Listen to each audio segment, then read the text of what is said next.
for some reason I just turned this off. So let me just start. Hold on. Okay, here we go. So I promise I won't read from this the whole time, but I have a lot of notes here. So I have about half an hour to talk to you guys tonight. I'm also getting over bronchitis, so just bear with me a little bit. I have water and cough drops for that. Take your time. All right, thanks. So basically what I'm here to talk to you guys tonight about is being emotionally and individually ready for a relationship or mending a broken one. I started out in the field, I have this all written down, but I kind of want to just go from what I feel like you guys need to hear tonight. So I started out in the field of counseling in 2005. I got into the field because as a teen, my parents split and divorced when I was 14, and I went through a period of really bad depression. I remember during that period thinking, you know, this is horrible, nobody understands where I'm coming from. I was a kid, my parents and my whole family was being split apart. It was pretty bad. So I remember thinking in my mind, you know, someday I'm gonna be that person for these kind of kids that are going through the stuff that I'm going through. I wanna be someone that they can come to that basically understands exactly where they're coming from. So fast forward a few years, in college I struggled with either being in education or psychology. So I wanted to be a teacher or a counselor. And I decided that counseling was a better fit for me because I knew that I wanted to reach people one-on-one, like in a one-on-one basis. Especially, like I said, teens. That was kind of, in my mind, my focus. So what I'd always said to my friends and family is someday I'm gonna do this. Like I'm gonna have a private practice, I'm gonna help teens, I'm gonna help people that are going through divorce, adjustments, through that, parenting problems, depression, anxiety. I understood it all very, very well personally, like on a personal level. So went to college, got a psychology degree, then I went to graduate school and graduated with a master's in counseling psychology. My first job out in the public mental health field, which if anyone has worked as a counselor in the mental health field, it's one of the most difficult jobs you could probably ever do. You see people from all walks of life. They come in off the streets, they come in from all over the place, and my first job was actually working with teens in drug and mental health court in Seattle in juvenile detention. Right away I knew that I had a passion for these kids. They just spoke to me. They were going through things that I had been through, and they were all different races, all different backgrounds. There was no specific race or background that I saw. What happened though is that I realized in this job that I had a heart for these kids, that it just spoke to me. So I knew that I was kind of called to where I was supposed to be. Eventually, after 5 years working in the mental health field, I decided to go into private practice. That was in 2010.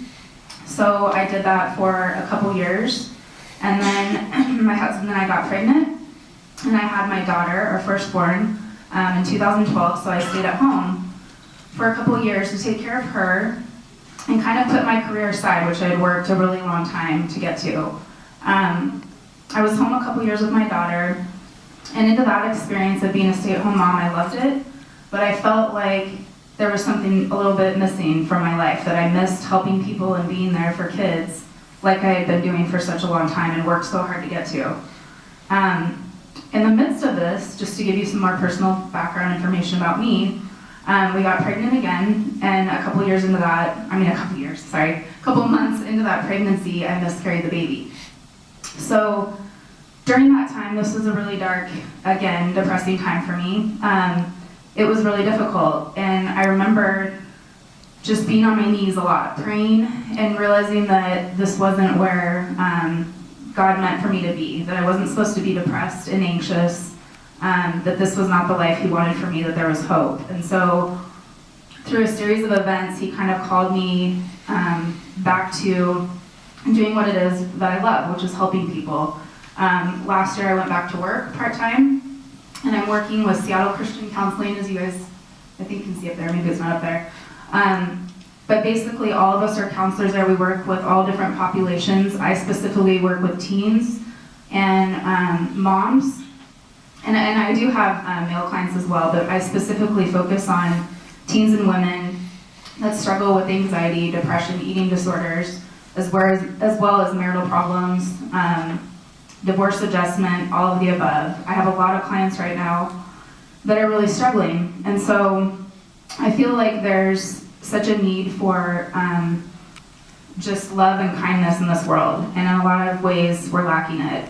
So what I wanted to talk to you guys about tonight, that's just a little bit about me, sorry if it went on for a little long, but one of the books that I've found that's really helpful for relationships and just staying individually and emotionally healthy are a couple books by Gary Chapman. He's a Christian author. He wrote The 5 Love Languages. I don't know if everybody's familiar with that book. It's a great book. I was going to talk about that tonight, but I figured that a lot of people already knew about it, so I didn't want to be redundant and just go over that. I found another book that he wrote called Love is a Way of Life. And in it, he talks about 7 keys to transforming every aspect of your life.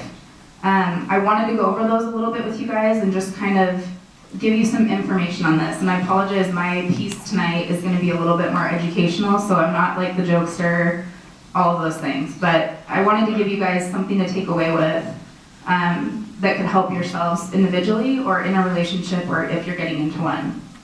So the 7 keys that Gary Chapman talks about in this book are kindness, patience, forgiveness, courtesy, humility, generosity, and honesty. And he has a couple quotes in here, one that I really liked that said, "Love is multifaceted. It's like a diamond with many surfaces, yet one display of beauty. In a similar way, when put together, the 7 key characteristics of love form a loving person. Each trait is critical. If you're missing one in your relationships, you're missing something significant. These traits are the keys not only to successful relationships, but to success in all of life. That's because the only way to find true satisfaction in life is to love others well." If we think about this for a moment, of the 7 characteristics I'm going to talk about in a minute, which one comes naturally to you and which ones are most challenging for you? Let me restate those so you can think about them as I begin to describe them for you. Kindness, patience, forgiveness, courtesy, humility, generosity, and honesty. Personally for me, I feel that kindness and patience are probably the easiest for me to practice in my everyday life, with my daughter, with my husband, as well as with the clients that I see in private practice. The ones that I find that are most hard for me to practice are definitely forgiveness. When I've been hurt, and generosity too, when I've been hurt. I've worked in my marriage and in life on practicing forgiveness, which at times can be extremely difficult. And to give you a little bit of background on that, the reason why forgiveness is hard for me is probably because of a little bit of what you talked about with carrying the rocks and where that comes from. So my father was not in my life when my parents split. He's an addict, and so basically most of my teen and 20s were spent trying to figure all that out. Like, who am I? Who's gonna love me if my dad didn't love me, right? So forgiveness for me has always been extremely hard because I felt abandoned at a young age. So I find that whatever is difficult for you, like you explained, you carry that into your relationships, absolutely, 100%. So the best thing we can do is be honest about that, right? So what do we struggle with? Forgiveness. All right, so what do we do to make that better? How can we practice forgiving people and letting go of those burdens so that it doesn't carry into all the relationships that we have in our lives? Okay. So kindness is another one. No act of kindness, no matter how small, is ever wasted. Most of us will admit that if we're going to become truly kind, we need to experience a change of attitude. The false self of self-centered living says, "I'll be kind to you if you're kind to me." The true self of authentic love says, "I'll be kind to you regardless of how you treat me." This can also be really hard for people. I have a few clients in my practice, particularly moms, who struggle a lot with this. They're constantly doing things for others, their kids, their husbands, and if they work outside the home, their coworkers, etc. However, I've always lived by this motto to the best of my abilities. I'm also a mom, a wife, and work part-time in private practice, and I can get overwhelmed just like anybody else. My daughter, who's now 4.5, will sometimes stop in the middle of us doing something or going somewhere and say to me, "Thanks, Mom, for doing this for me. You're my best friend." This gets me every time. She does notice that I do things. And even if she doesn't, who cares? I love her enough that I can do my best to be there for her and be my best self. Being a mom is self-sacrificing. And I'm okay with that, especially if it benefits my daughter. I know God sees what I'm doing. He's proud of me. And even if no one else is, to me, that's all that really matters. I constantly push myself to help those around me when I'm running errands. My daughter watches me do this, and she's developed an empathy for those that are also in need. It's amazing how your behavior can affect the loved ones in your life. Okay. Patience. So patience is allowing someone to be imperfect. Patience requires us to see others as we want to be seen ourselves. Being patient means loving a person even when she or he makes choices with which we disagree. Patience means caring enough to listen empathetically, with a desire to understand what's going inside of the other person. Patience says, I will care enough about you that no matter what you say or how you say it, I will stay and listen instead of walking out on you. For me, this is an easy way of life. I'm a pretty patient person. My husband can attest to that. He, on the other hand, not to sell him out, but he really struggles with this one. So part of it is the difference in our personalities, and the other part is how we were raised. Anyone can learn how to be patient and practice this in their everyday lives. My husband definitely works on this with our 4-year-old daughter, and over the years I've seen him soften quite a bit. God has definitely given him, myself, and my daughter to work on his patience level. To which I said, no, I'm not that amazing, but I know who is. God is. He gives me the strength to be this person and to be able to help you with this. I can't do this alone. Nobody can. That's humility. Acknowledging that you have a strength, but being humble in the midst of it. All right. You guys still with me? Okay. So generosity, giving your attention, time, abilities, money, and compassion freely to others. No matter what or how you give, remember it's an individual that you're serving. Some questions to ask yourself are, where was the time you experienced the joy of giving? As you analyze your pattern of giving over the past 3 years, how would you describe your attitude towards giving? Selfish, inconsistent, moderate, or generous? How satisfied are you with this pattern? What's most likely to keep you from giving to someone of your time, your money, or your abilities? We all have excuses as to why we can't be as generous as we want to be.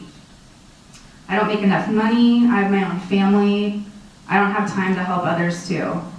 But let me tell you, you can make it happen even in small ways. Maybe it's giving money to a homeless person by your work that you pass every day, once a week. Maybe it's spending more time with your kids, helping others that are less fortunate. We're trying to teach our daughter this right now. She has too many toys and clothes, being that she's our only child so far, and the only granddaughter that my mom has. So we've been telling her that we're going to give away some of her old clothes and toys to a local women's shelter for moms and kids. We ended up doing that, which was hard because, as you know, 4-year-olds don't like to part with anything. But she went with me, she was really happy to do so, and I was happy to see her face knowing that she gave it to someone else that could use it because she doesn't anymore. Teaching this to our kids, as well as practicing these acts of generosity ourselves, is vital to helping others feel good, as well as feeling good about yourself as well. All right, my last one, honesty. Truth is such a rare thing, it's delightful to tell it. That's quoted by Emily Dickinson. When you're not sure whether to say something, ask yourself, do my words reflect every trait of a loving person? True honesty goes beyond what we say to who we are. Living with integrity means being open about our weaknesses, recognizing the importance of truth, keeping consistent in behavior's word, tone, and meaning, taking risks for the sake of truth, keeping promises. It's more important to be myself than to be popular. When people keep telling the truth, things usually work out. Obviously, as a mental health counselor, and in my personal life, I strive to be honest in all that I do. I find that in my practice, my clients can feel that honesty, integrity, and genuine care that I put forth towards their sessions. I have clients say to me, "You're so honest, thank you for that, it's hard to find."